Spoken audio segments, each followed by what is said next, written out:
I've been dating my fiancée for 4 years and have been engaged for 7 months. We are trying to plan out a wedding for roughly fall next year. Her childhood was terrible and abusive, to put it mildly. Her parents were raging narcissists and she was the scapegoat for her 2 brothers. She was abused and thrown out the moment she turned 18. She was, however, a great student and hard worker, so with some scholarships and a part-time job, she has a great career and is pretty independent. The problem is that she still had contact with her family. None of them have changed. Well, actually something has changed. They have become more financially dependent on her. They enjoy slowly creeping back into her life and emotionally blackmailing her for support or whatever she can do. They're not pleasant about it either. They're rude, smug, and generally enjoy being a nuisance. And my fiancé can't say no. No matter the horrible things they say or how they outright try and intimidate her openly. I've always known her family history and have always supported her through the issues with them, but in the last year or so they've become far more brazen and asinine. They come over to our house more often. They make messes all around the place. Her mother acts like she's the fucking stepmother from Cinderella. Her dad drinks all my fucking beer and empties out half the fridge.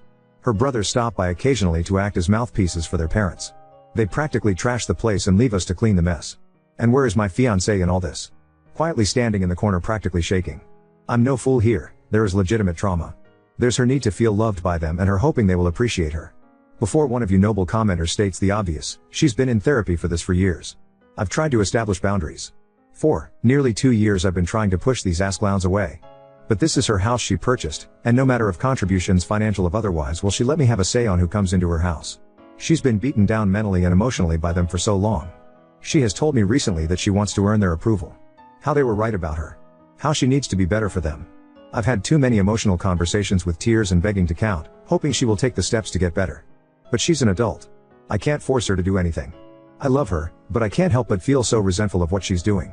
It's agonizing watching someone you love, someone who you know deserves so much better, openly destroy themselves for people like her family. It's been painful watching her cry herself to sleep one too many night because of them. I've tried too many times to help her get out of their clutches. But I have to think of the future. What happens when we have kids? What happens when she is postpartum and invites them over? What happens if there is a medical emergency for either of us? What if our finances get tight and they still demand money? This is the in-law family from hell and I won't be able to avoid them. Tomorrow I'm going to tell her how I want to delay the wedding until firm boundaries are established. If she resents, I walk. I can't do it anymore. I refuse to watch a slow death like this any further. Update 1. The night after I made the first post I had decided that I was going to have a heart-to-heart with my fiancée about her family. However, she came back from work the next day early and I already was off that day, so I initiated the talk a little sooner than I planned. Essentially, I told her how this arrangement was not sustainable. I did not feel comfortable marrying her due to how much involvement in her life her family has, and I certainly did not feel comfortable bringing a child into this world with them. I didn't want to tell her cold turkey no contact with them, but strict limitations to start with on them coming over, and what they can do around the house. I also requested couples therapy before marriage. She wasn't happy. She was just staring angrily at me while I spoke, then started yelling at me. When I finished, she told me I don't understand their dynamic at it worked for her. I told her that they're abusive users who will bleed her dry and I have never seen them show any decency to her. She told me she just had to work harder for them to appreciate her. I basically yelled at her that a parent's child shouldn't have to beg and plead and work for them to be loved. I finally told her that she sets limits with them or I walk. She was livid, and since I was living in her house I was kicked out. So the past few days I have been staying in a hotel and have had my stuff taken out and put into storage. And frankly, it's been great. I am going to stay with family for a few weeks around mid-July, and after that I am going to go house searching for myself. I have spent the last couple days relaxing, catching up on movies and video games I haven't had time for, and could go back from work to a quiet room without her family tearing the place apart. Yesterday, however, things came to a head.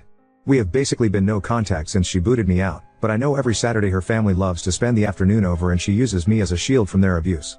However, in a very petty move, I simply kept my phone muted all day and played Disco Elysian.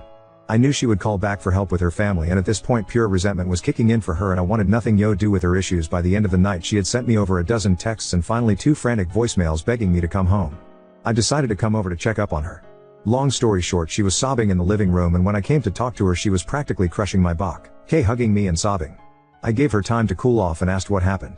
Long story short, her parents and brother came by to gift money from her and say horrible shit to her. She wanted to have me come over to help, but I was ignoring her, and when she tried to have one of her friends help out and everyone basically said fuck that, it all started clicking in for her. She kicked her family out, but not before they said some utterly vile shit to her I won't repeat. She kept apologizing to me and told me over and over to come home. I told her plainly that I had started to build up heavy resentment towards her for some time, and while I loved her and understand it was trauma and not her being outright abusive, there was major issues that would need to be addressed if we were to move forward. 1. She sells the house and moves. We make roughly the same amount of money and we will buy a house together. I am a grown-ass man and I will not live in a house I have no equal agency over too. Her family will never step a foot in it. They will never come over. They will be treated by me in a very threatening manner if they try and come in. 3. She gets a new therapist and we start premarital counseling. 4. She never makes me interact with her family. 5. We will go LC with her family right now, but make no mistake, we are working towards full NC on her end. I told her I love her. We have been together for a while now and have beautiful memories together, and I know she is suffering from abuse, but these are non-negotiable, and if she has a problem with any of them, then we have to go out separate ways.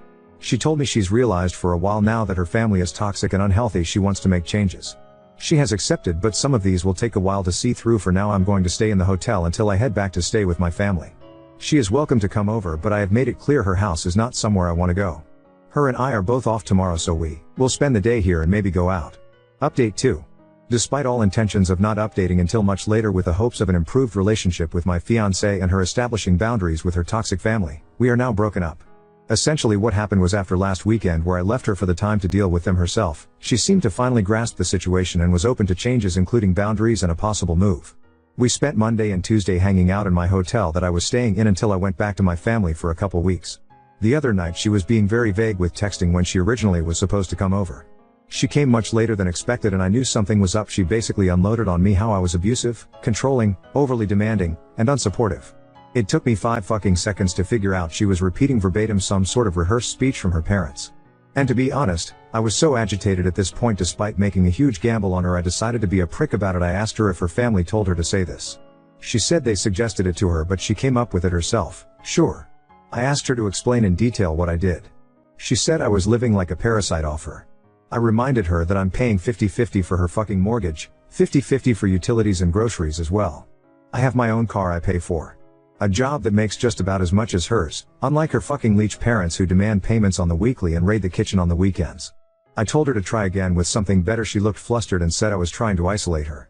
I kinda smirked like a jackass and told her that I have always supported her many friendships that she has destroyed on her own because no one wants to deal with her family or be used as a shield like me. I was practically demanding to know at this point why she is so hellbent on destroying her life for these people.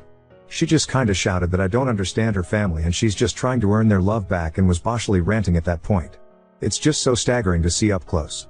I have ventured into a few subreddits to get perspectives, and if you have any familiarity with them, you'll see how people who are victims of abuse by their own family can be so utterly broken by it that it'll wreck their brain to where they truly believe they are the problem and they deserve the abuse. Well, that's how she was. She was utterly broken and didn't want help. She didn't want to get better, she just wanted to get worse. It hit me like a truck, honestly, the realization. I really did feel like a fool for trying, even if it was what I was supposed to do in the first place. She was practically berserk at this point and I was just mentally exhausted and needed her to leave before someone called the police. She finally left, but I had a few concerned neighbors check on me. Some of her friends are aware as they have messaged me checking on the situation. I told them the truth and that I just needed to be alone to think what to do next right now. They have revealed that she has given them similar rants after they expressed concern for her. One had even heard that she may be possibly at risk of losing her job. She is definitely having some sort of mental break. From my understanding, she is now completely isolated. She is actually sprinting into a horrible lonely life right now. There's nothing I can do for her at this point, and as selfish as it sounds, I'm just glad it's going to be behind me. Update 3. Things have kinda wrapped up, but there were some loose ends. I completely forgot to change my mailing address, which I should have done ASAP, so a couple important things got sent to her house. I had to go pick them up, plus a final couple of items I want for my move that I left there and decided I wanted to actually take. She was being difficult and not responding to messages in regards to them, so I had to go get them from her myself. I brought a mutual friend just in case. Thankfully she was at least cooperative in letting me get my stuff and it wasn't much of an issue. Everything else was, though, she had a lot of nasty things to say. Telling me she was already sleeping around. Telling me how happy she was now that I was gone. Telling me she's finally free of me, how she's going to be so much better off without me. A lot of generic insults and horrible things you would commonly expect from a nasty breakup. And you know what? It was so fucking obvious it was a rehearsed script from her family, and you could easily see how miserable she was. She looked like a mess, like she hasn't slept in days. The house was a mess. She wasn't even yelling it. She sounded so exhausted and broken when she said it. She didn't even smile when she said anything. Just a face contorted in hate and anger. She was not the woman I knew anymore. That person was gone when I was getting ready to leave. She was still going on. I was fed up and told her something along the lines of, "Congratulations. Your friends are gone. Your human shields are gone. Your engagement is over. Your support is gone. Anyone who ever treated you like a decent human being is gone. It's just you and your family. I hope you're happy while they bleed you dry." It probably didn't go like that, but something like it. She just stood there. Literally just stood there and looked at me with indifference and walked away as I walked out the door. As we were leaving, the mutual friend Tiffany asked if I was okay. I reassured her I was, and I'm just trying to get myself set up to go home next week. She also confirmed that she hears my ex did lose her job for not showing up for several days and basically ghosting them. They're going to try an intervention next week and asked if I could participate, but I'm not delaying my travel because frankly I just want a clean break. I know for a fact that if I stay involved in only going to be witnessing the slow descent to either a full break or a suicide. I just can't do that. Despite all this, I'm actually excited for the future, and I have realized that I ignored way too many red flags at the beginning. Even with everything that happened, I know I'll be doing good and I'm going to be alright. I expect this to be my final update. I'm still in town until Sunday afternoon, so something could happen while I'm still here, but if anything does, it won't be exciting. Update 4. I'm currently back in my home state with family, refamiliarizing myself with the area. I have 100% decided to stay here permanently and am starting the long process of looking up homes in the area. I've been doing great and hanging out with friends and family. A couple mutuals with my ex-fiancée have let me know what's been happening, and things finally seem to be getting better. The plan was for an intervention Sunday, but Saturday night after her family visited again, she called friends in an absolute manic state, and it finally seems to have clicked how bad she screwed up.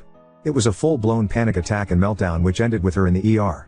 Needless to say, she finally admits how miserable she is and that she's messed up her life badly. Apparently she tried calling me, but I had her blocked. She still has her job, and that info about her losing it was wrong, but she's hanging by a thread there, and her boss has basically ordered her to use her PTO for a few weeks to get her head on straight. She's a valuable asset there, and they are trying to make sure she can fix herself before they pull the plug on her. Her friend group is extremely close. My ex was someone who was a very helpful and supportive friend, so it makes sense her group is going this far in trying to help her. It is, however, an unspoken agreement that if she goes back to how she was again, that they are all prepared to let her sink on her own. She's doing as well as can be expected. Her family has continued to heads her with calls and messages. They've tried showing up to her house but have been firmly redirected by friends and even neighbors. I hope she truly understands the kind of support system she has. As trashy shitshow family disputes usually go, her parents and brothers have taken it to Facebook, which from what I heard has been in my ex's favor, as it has exposed their behavior to many more people and seems to have shut them up for a little. Finally, she had one of the mutuals pass a message to me. Essentially, it was her admitting all the horrible things she said to me were not true and were done by her family. As I knew they were, she apologized for how things ended and hoped we could one day reconnect. Sadly, I had to relay that we need to stay separated for good and she just needs to focus on her healing. But I told her I still care for her and I wish her the best, but this needs to be our goodbye. The message seems to have been passed along and her friends are helping her process that. She's got a long way to go, but I hope she can find her peace as I am finding mine. Update 5. I've been doing very well since I came back home. All of my stuff made it back here and I am currently set up with my family while I house hunt. I've gotten my job set up here and have been back to work the past week. I occasionally come here to comment and shitpost, but that's it. Unfortunately, despite all intentions by my ex's friends, the situation is now truly over in the worst way, and the friend group has been shattered as a result. My ex has taken her own life.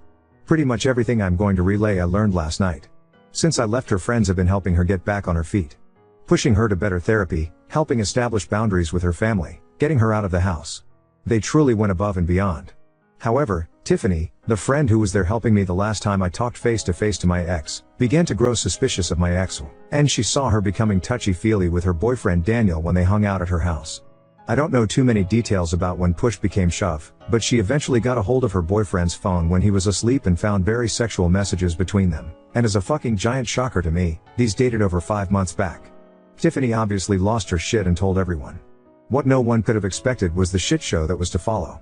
Daniel, Tiffany's now ex, in a massive fuck it move, threw another member of the friend group, Joseph, under the bus, claiming he helped cover for him. Joseph's girlfriend in return dumped him and kicked him out of her house. A friend group consisting of around 9 people including my ex, practically exploded, and the only people who still talk to each other are Tiffany and Joseph's ex. Mind you, as I was being told this, I was informed that although I have been away for around a month, all of this happened literally in the first week. Immediately my ex lost her entire support system and was essentially fully blamed for everything. This only exasperated her already declining mental state. Of course, everyone wanted to know why she did all that to one of her best friends. She just gave the usual spiel about how they had grown close, he was a good support system for her, and of fucking course, she has told her family about him and they approved of him instead of me. The night I left her house to my hotel, she then invited him over.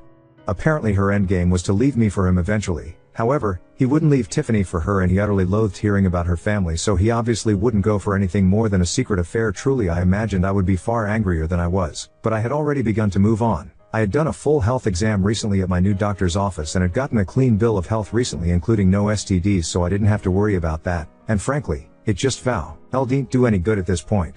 I was told that I wasn't informed because honestly, no one knew how to drop that on me so late in, which I understand. So yeah, my ex was completely ostracized, even by Tiffany's ex who just outright disappeared. She was blocked and left to deal with her problems herself. Tiffany only knew that she finally lost her job for good and boshly spent all her free time having her family over. They had finally won in a way. 2 nights ago, it was discovered that she had taken her life in her home. Her family found her. One of the members of the old friend group who lived nearby showed up at her house when medical was showing up. Her family was there and seemed like they couldn't care less. Tiffany called me last night just to give a heads up. There were several notes and she as delicately as possible asked me if I would want mine just for closure. I really don't know what to do about that. I am feeling so much fucking mental whiplash right now. I truly never knew this woman at all. I've had to accept over the past month I've been home that she was abusive in the relationship with how she put me through shit with her family, and now it seems like it was a way to try and drive me off so she could be in the arms of another man that her family seemed to like. Which frankly makes me even more confused because what did he have that I didn't? Did they just enjoy fucking with her life? Was anything with her real? Was anything with the group of people I spent years of my life with even real? Being back here is the best decision I've ever made and now I have full confirmation of that. I can start some therapy to process this mess, spend time with an actually trustworthy group of people face to face instead of online, and I have family close by for support. But yeah, this is gonna fuck with me for a long time. Now on to second story. Foster parents hijacked my new iPhone 16 with outdated restrictions. Now I'm battling for my freedom and calling my SOC worker. I, 18 male, have lived with my current foster parents since I was 9 years old, but I've been in foster care since I was 6. I will call my foster parents Henry and Aaron. I got a new phone as an early Christmas present from my biological dad. It is an iPhone 16 Pro Max, which is the phone I wanted, so I'm very happy about it. My previous phone was an iPhone 11 and it was bought by Henry and Aaron.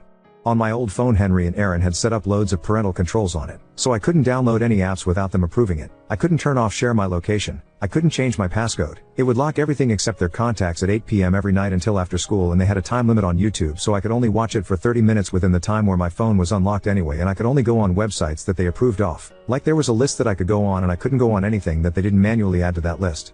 These all really annoyed me, but whenever I asked for them to be turned off they told me that they bought the phone and so these were the rules. Now I was given my new phone by my dad on Monday and I haven't used it yet because they're telling me that I have to let them put the same restrictions on the new phone as they did my old phone.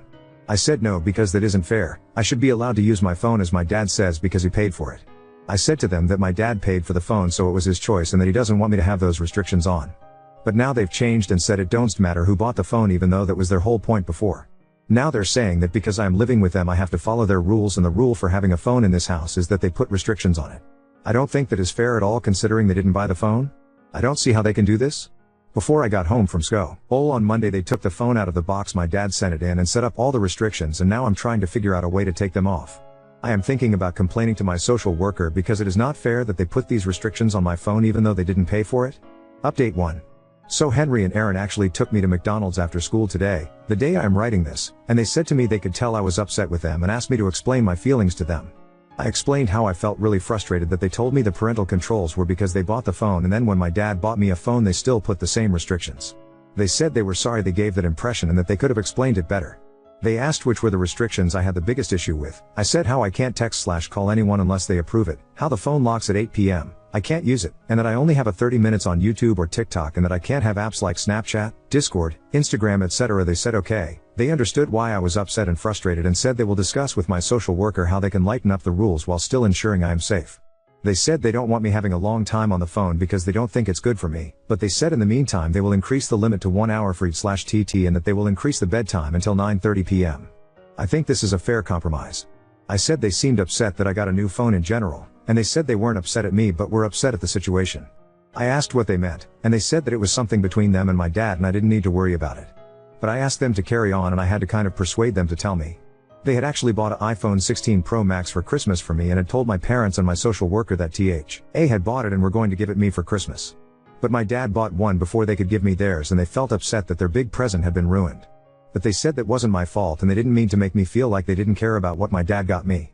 Honestly, that made me feel upset. I asked my dad why he bought me the phone if he knew that Henry and Aaron already did. He said he didn't want Henry and Aaron to have to give me something so expensive. But I said they had already bought it for me and he knew that. I said that was unfair and that he shouldn't have done that. He called me ungrateful. I asked him how he would have felt if it was the other way around, and he left me on read skeptical. I actually feel really upset for Henry and Aaron that my dad did that to them, and I actually feel guilty even though I didn't know they had already bought me one. I'm not sure what to do now. I could give my phone back to my dad and have Henry and Aaron's, but if that's the right thing to do. Henry and Aaron said that it wasn't my fault and that it doesn't mean my dad is a bad person, which I know. But I do feel really angry at him.